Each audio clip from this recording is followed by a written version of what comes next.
Hi, Julia Bacha. Can you hear me? I can. Hi, hello, Toronto. It's Dania and Amanda from TPFF. I know you can't see us, No, I can't. but I hope you can hear us. Yes, I can. We wanted to start by welcoming you back.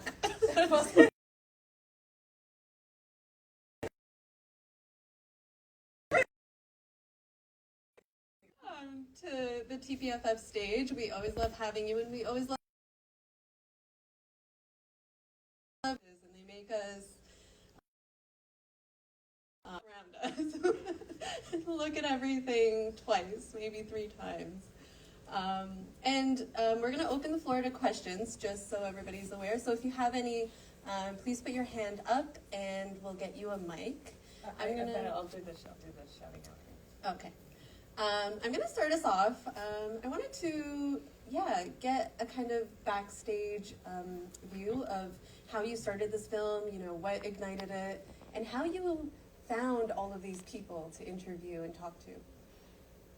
Thank you so much for having me again at the festival. I love being part of it. I'm sorry that I can't be there in person. The last time I got to be there with Nile India Uprising, and it was an amazing screening.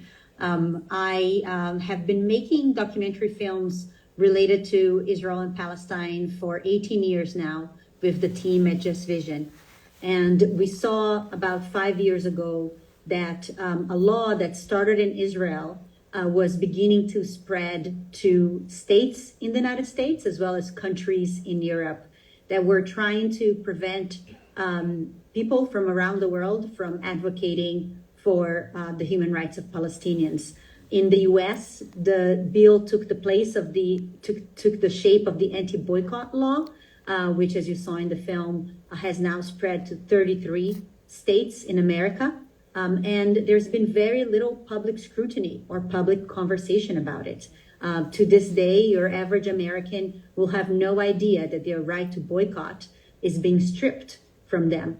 And we very much wanted to sound the alarm bell on these laws and look at who was behind them and how these bills have come to pass so quickly. When we saw that there were incredible Americans from different political backgrounds who were challenging these bills in court, we felt that we had our narrative thread to follow. And the reality is that the sort of casting for the film was really done by the legal teams, both the ACLU and CARE, who were the teams that started launching their lawsuits and took on their cases. And these courageous individuals, did something that is very hard, which is to risk your livelihood and the well-being of your family for the principle of saving your right to advocate for things you believe in. Thank you. And I'm wondering, just to go back, how you kind of found, Bahia and how that kind of relationship, grew through the film. Maybe you could talk a little bit about that. Yeah.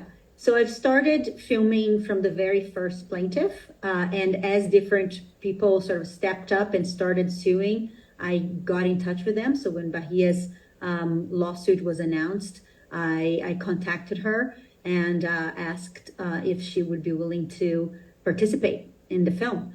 And I was incredibly privileged to get to spend time with her and her incredible family and her amazing kids and her super supportive husband. They are really a tremendous family. I got to learn so much from spending time with them and got to know her community as well in the Austin area and understood how much she meant for that community. She was the only Arabic-speaking child speech therapist in the Austin area. So she provided a critical service to the community, and we really saw how beloved she was when throughout her case, she got so much support. The community showed up in like large numbers during her court hearing. They were always step by step by her side. And it was really touching to see someone like her be able to really do a service for all Americans in preserving our democracy. I have one last question, and then maybe we could take it to the audience. I mean, the visuals and how you ended up shooting the documentary is striking to me, because you're recording them as they're doing their everyday activities. Like the amount of times you have Bahia in her car traveling from one place to the other is you know, I don't know, it grounds what is actually happening there. You know, it's not just, you know, sit on a chair and talk to me format. I'm wondering about those decisions. Is it just Bahia was too busy?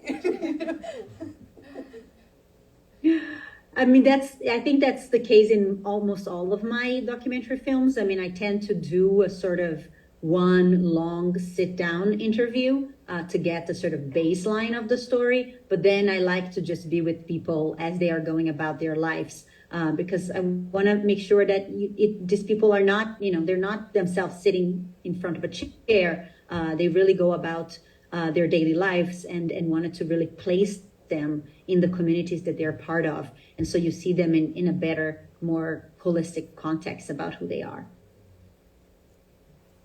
Thank you.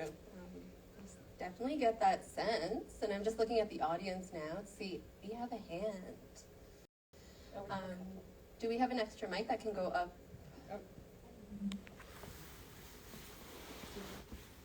Oh, okay, as we get the mic up, I'll ask you a quick question. As the legal nerd in the room, I've been following the cases, you know, just for my own work in the legal field and Palestinian activism. And I was wondering if you can just give us an update on the Arkansas case, because we did get that decision, and now, you know, is it going to be now appealed to the Supreme Court? Is that the trajectory for this case? Yes. So as you saw in the movie, Alan's case was left by the end of the film. We were waiting to hear from the Eighth Circuit en banc, which means that all 12 judges rehear his case. This was requested by the government of Arkansas. And unfortunately, that decision came out and it was a reversal of the ruling in favor of Allen. So the Eighth Circuit Court of Appeals ruled that boycotts are not protected speech and kept the law in place in Arkansas. The ACLU now has announced that it will be taking the case to the Supreme Court. So they should be requesting the Supreme Court to review the case at the end of October.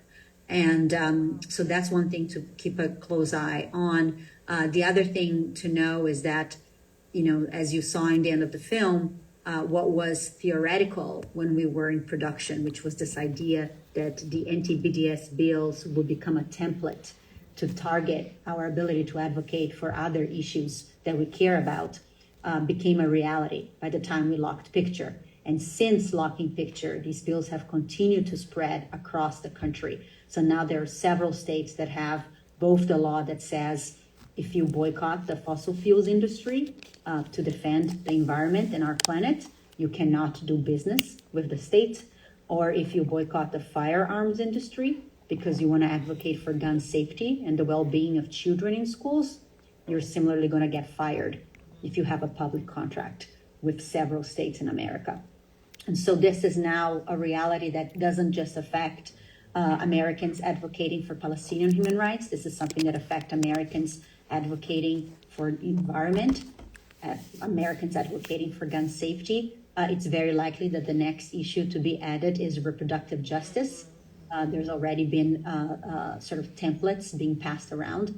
And so I think this is also, many activists are saying this is also an opportunity to work across movements to try to defeat the bills.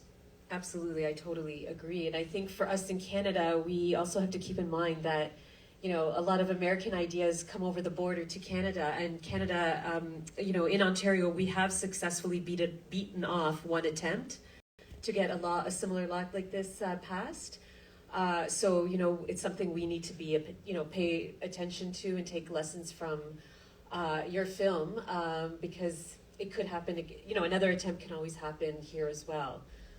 So I think we have did the mic make its way? Oh yeah. Hi, thank you so much. My name is Mohammed Alborno. Thank you for the great movie and your courage to show such film, and the courage as well to show the other stories.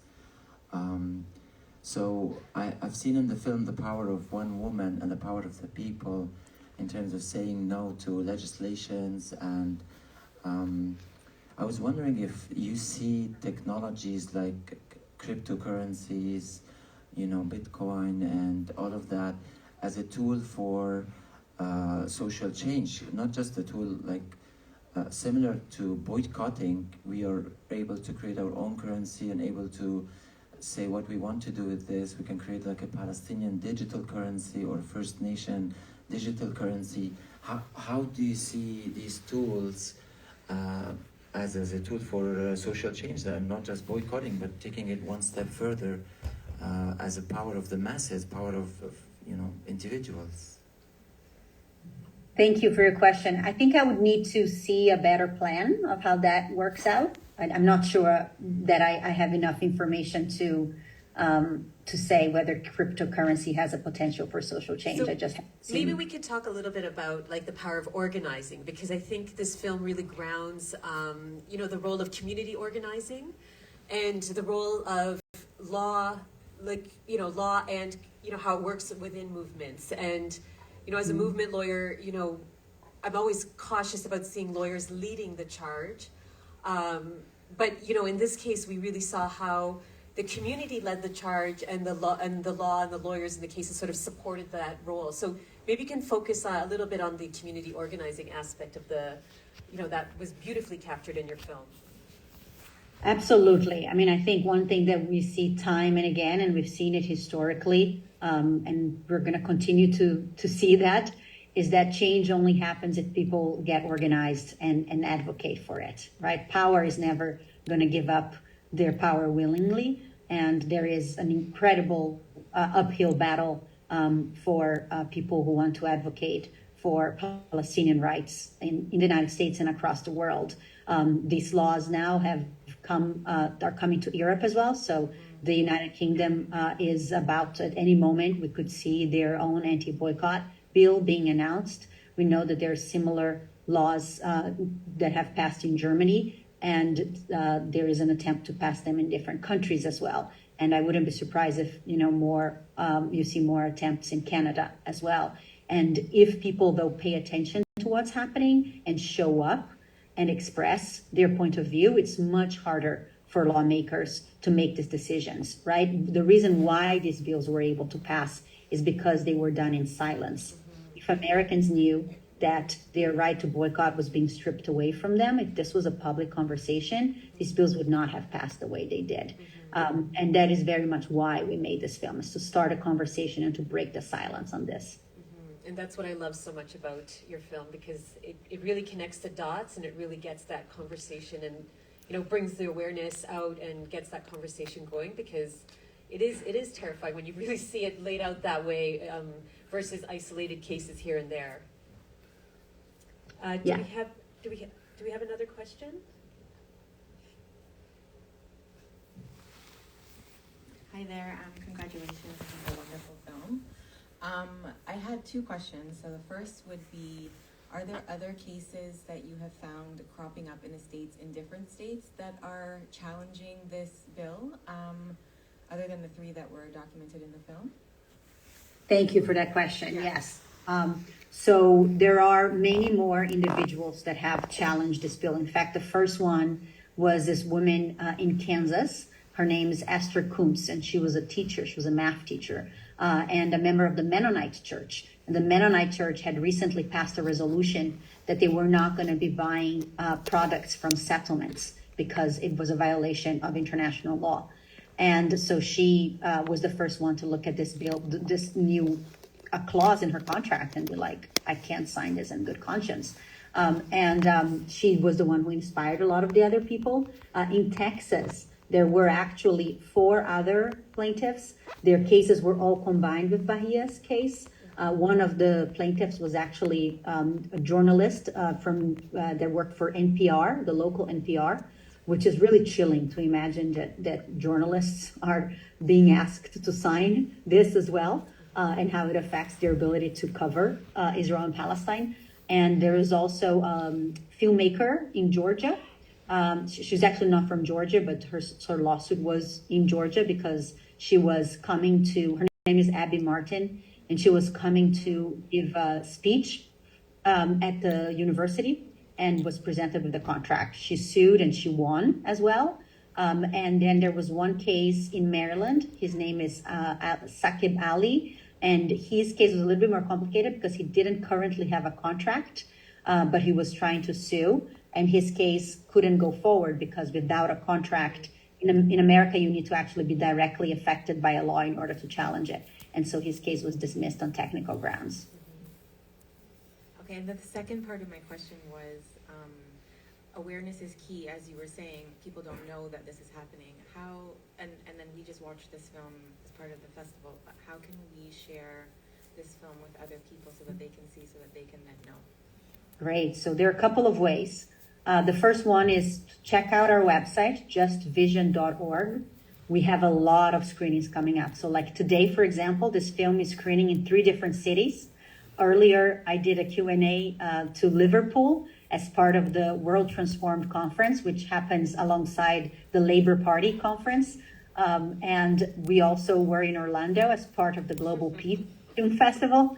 And earlier this week, I was in Arizona where we had 4 screenings, and we also were in 2 other cities earlier this city. So every week we're in many places. So the first thing that I would love is for you to look where we're going. And if you know people in those cities, please send them to come to the film. We're having Q&As in as many places as we possibly can, whether in person or online. The other thing is if you want to organize a screening to your communities, get in touch with us. info@justvision.org. We are now showing the film beyond film festivals and want to come to synagogues, churches, mosques, community groups, college campuses, women's organizations, your living room if you want to bring your friends together. So just get in touch with us. And the third and final way is that in January of 2023, the film will be available on all major video on demand platforms. So people will be able to access it online. And if I can add just one more plug for the film. It is available online at tpff.ca until 11:59 p.m. on Wednesday. So you've still got today, Monday, Tuesday, and Wednesday to watch the film and invite others to watch the film as well. Great. There you go. Oh, Hi again, thank you for the movie, it was wonderful. I wanted to ask, you said, I believe, you've been making movies about Israel-Palestine for 18 years, was it? I wanted to know whether you could speak on the struggles that you may have experienced as a director, making movies, really being the voice, trying to sort of spread awareness on this topic. The struggles that you may have experienced or come across in terms of dealing with these people, or maybe having certain obstacles come up that you wouldn't otherwise. Yeah, thank you. So I've been very lucky because I've done my work with an incredible team of Palestinians and Israelis and Americans. I'm actually Brazilian, and did not expect to be spending basically all of my professional adult life on this issue, but I've become very committed to it. And it's really because I have such a great team that I have been able to sustain this work, because it is tremendously hard.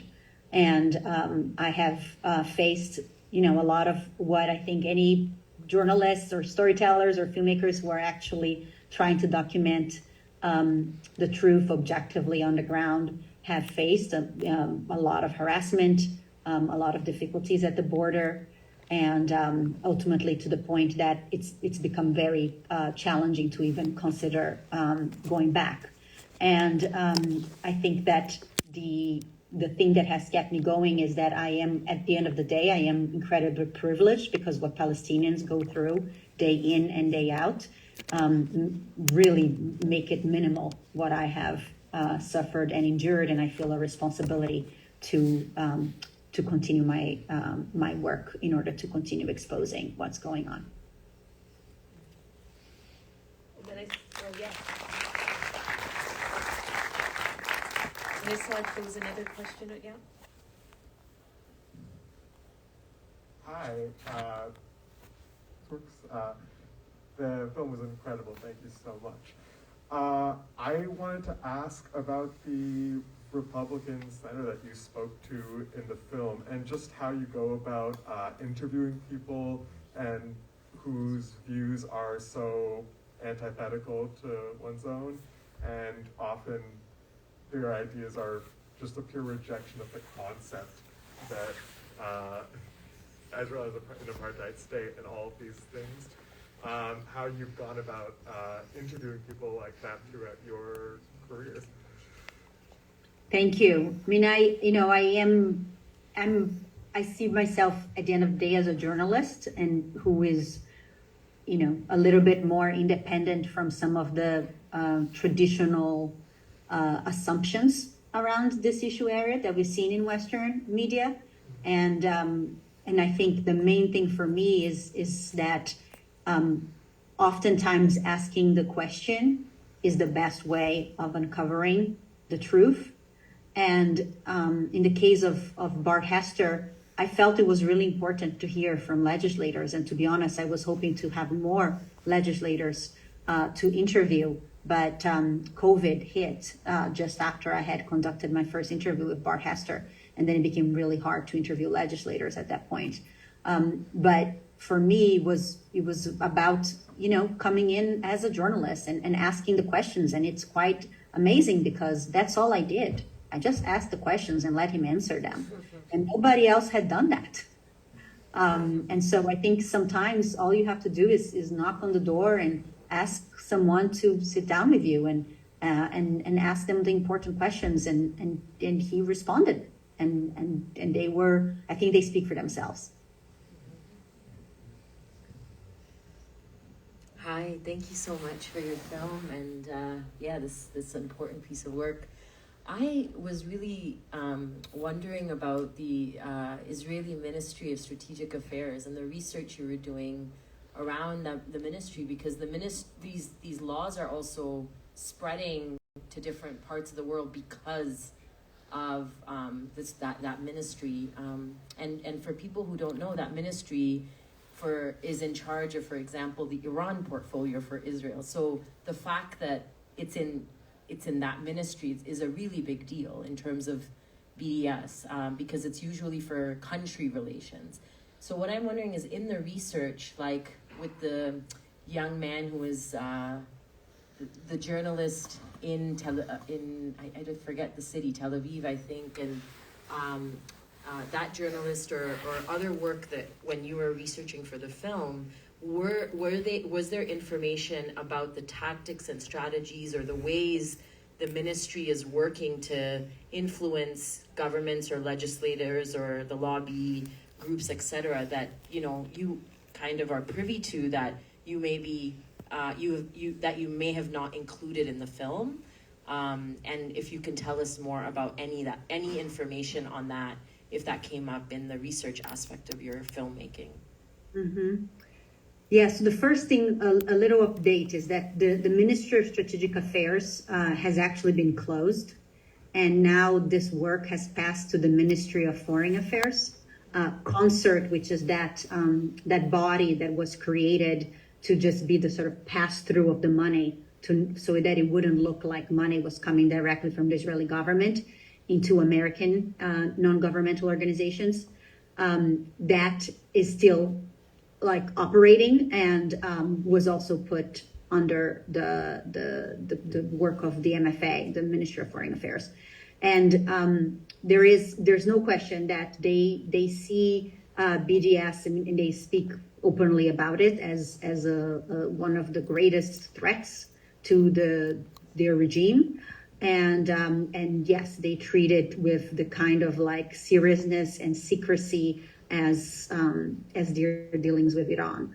And there is an incredible amount of funding and organizing and intelligence that goes into it. The anti-boycott laws are one manifestation of a much broader strategy of trying to attack and suppress activists advocating for Palestinian rights across the world. And there are many ways in which that takes place. There are many organizations that are targeting organizers, particularly in the online space, pressuring Facebook and pressuring Google and other technology entities to suppress speech when it relates to Palestinian human rights. And that is a huge, incredible propaganda effort that has been going on for years now. So we have one last question from the audience, and I might squeeze in one last one for you too about what comes next, but you can do the audience question first. Hi, thank you for this film. It was really amazing to watch it. I did have a question about what your thoughts were on how people were grounding their arguments throughout the movie, because they're grounding their arguments in the sense of this is about American values, and this is about protecting American liberties and that sort of thing, which is good, I suppose, strategically, you know, if you want to get as much support as possible. But in some ways, this is also, like, this movie is specifically about, you know, a Palestinian issue. How do we, I want to ask you if you see a space going forward to stop making this about, you know, American values and American principles in some ways, and making it about justice for Palestine, more specifically, because it seems to me that this can be a bit dismissive or reductive to make this about simply protecting, you know, the day-to-day life of Americans, when this is really about justice for Palestine in some ways. Yeah, thank you. Sure. Yeah, no, I completely understand your question, and I guess I don't think those are mutually exclusive. And I think, in fact, they go hand in hand. You know, in order for Americans in particular to be able to advocate for the for the human rights of Palestinians and for justice in Palestine, they need to be allowed to speak and, in the meantime, keep their jobs. And so this film in particular is focused on that issue, which is how do you not allow the space to completely close, where the movement for Palestinian rights that has been able to make enormous amount of progress over the past 18 years. I can tell you, you know, that I've been, as someone who's been documenting some of these issues for 18 years, I can tell you there has been enormous amount of progress on the narrative in the United States. We currently have, for the first time, it would be unthinkable 10 years ago that we would have members of Congress who would be openly supportive of BDS. They're facing incredible backlash, but they're there. They just won their primaries again a few months ago. And these laws are emerging exactly because of progress. Debate anymore. You have to shut down the debate. And so they're trying to shut down the debate. And the anti-boycott laws are one of the ways in which they're trying to prevent people from exactly being able to advocate for Palestinian justice and human rights.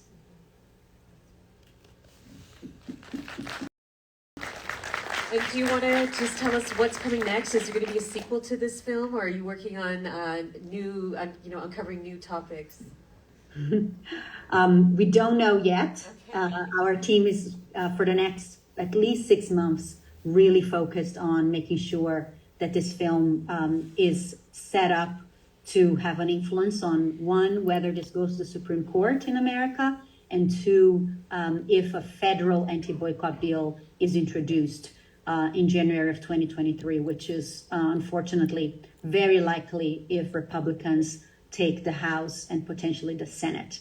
And if that becomes a federal anti-boycott bill, we want to make sure that the film becomes a critical tool for broadening the conversation, for bringing more people into this debate, and for showing how problematic these bills are for everybody who cares about not only Palestinian issues, but broadly the ability to be able to advocate for progress. Thank you so much for joining us. Thank you. That was wonderful. We will be watching this case very closely from Canada. Please do. Thank you, everyone. Thank you, Julia. Thank you, everyone. Our closing night film will start very shortly. I don't know if it's sold out yet, but